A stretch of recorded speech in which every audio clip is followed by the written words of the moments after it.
Bismillahirrahmanirrahim. Assalamualaikum warahmatullahi wabarakatuh. Waalaikumsalam warahmatullahi wabarakatuh. Yang saya hormati Buya Yahya, saya ingin menanyakan masalah shaf yang dalam sholat berjamaah.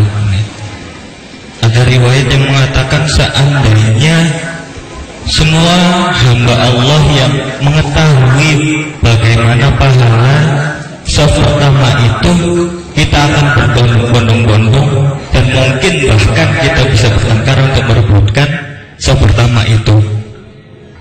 Yang saya tanyakan Bu ya, penjelasan tentang shaf pertama itu bagaimana? Misalkan biasanya kan masjid itu ada serambi yang mungkin bisa sampai shaf pertama. Jadi misalkan ini shaf pertama gitu, lalu di samping itu ada serambi yang mungkin bisa shaf pertama. Apakah yang di serambi itu bisa disebut shaf pertama atau tidak? Sebaik-baik barisan adalah barisan yang pertama bagi sholatnya kaum laki-laki. Dan doa Rasulullah 3 kali diberikan oleh orang yang berada di shaf yang pertama, kemudian orang yang shaf yang kedua. Dan di antara shaf pertama itu yang paling bagus adalah yang paling dekat dengan imam dan yang bisa mendengar suara imam. Shaf yang kedua pun sama. Yang paling bagus shaf yang kedua itu adalah yang bisa melihat imam.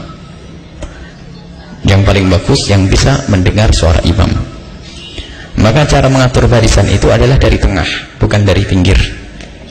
Ada sebagian orang kalau nyusun barisan dari pinggir, bukan, dari tengah. Jadi ada imam, ada makmum, barisan yang pertama. Kemudian shaf yang kedua mulainya adalah tempat yang paling dekat dengan imam. Karena apa? Sebaik-baik tempat itu adalah yang dekat dengan imam. Cuman shaf yang kedua itu tidak bisa, biarpun dekat dengan imam, tidak bisa mengalahkan shaf yang pertama biarpun jauh dari imam. Dan pertanyaannya, shaf yang pertama ini batasannya mana? Tentunya batas yang ditentukan, bukan sepanjang. Nah, kalau diatur nggak ada batasannya, ya bisa memanjang nanti sampai barat sampai timur. Jadi batasan yang ada di tempat itu, dan tidak harus masjid. Ini yang harus dipahami. Jadi shaf pertama tidak harus masjid. Jadi kalau serambi itu masih nyambung dan batasnya masih masuk akal, bukan serambi yang panjangnya 2 kilo, 3 kilo, kan begitu ya. Jadi serambi umumnya masih masuk akal, karena urusannya bukan masalah masjidnya, jadi barisannya. Selagi serambi itu masih nyambung dan kebuka, jadi shaf pertamanya yaitu shaf yang pertama ya adalah yang di situ. Karena serambi itu biasanya hanya beberapa, kayak mohon maaf barangkali emperan yang ada di sini, kayak begitu ya, serambi kanan dan kiri atau tambahan masjid dan kanan dan kiri. Bahkan rata-rata itu juga bagian daripada masjid. Maka itu shaf yang pertama adalah bagian yang pertama, dan jangan membuat barisan yang kedua kecuali barisan yang pertama sudah terpenuhi. Ini jadi itu, jadi sama barisannya, kecuali kita sholat berada di padang pasir. Kalau padang pasir imamnya membuat batasan, dipatok sana patok sini seperti masjid darurat. Biasanya sholat di padang pasir, kalau dibiarkan memanjang nanti kali 1000 orang tidak ketahuan imamnya mana ini. Jadi dikasih patok pembatasan. Sebetulnya masjid Nabi Muhammad itu aslinya itu juga kayak begini. Jadi masjid yang disebutkan selama ini yang kita dengar cerita itu hanya ada patok. Ini dipatokkan masjid, patok segini, patok sini, patok sini, patok sini, patok sini, ada mihrabnya satu. Itu asalnya. Sehingga kalau sholat itu, sholat zuhur itu benar, kemarin ingat pertemuan yang lalu dalam hadis Sahih Bukhari itu, lihat sampai disuruh nunggu, ada sebagian para sahabat Nabi yang kepanasan jidatnya itu. Karena apa? Memang nggak ada penutupnya. Ada sebagian masjid itu seperti itu. Jadi sholatnya adalah di tanah yang panas, nggak ada keramiknya, nggak ada. Tanah yang panas begitu, hanya patok sini, patok sini. Sehingga ada orang ke masjid pakai sepatu, bawa ke masjid pakai sepatu dan ludah di situ. Tapi kalau ludah harus diuruk. Ya itu makanya ada orang aneh sekarang ini, ada sebagian orang yang kerjaannya nyala-nyalain orang.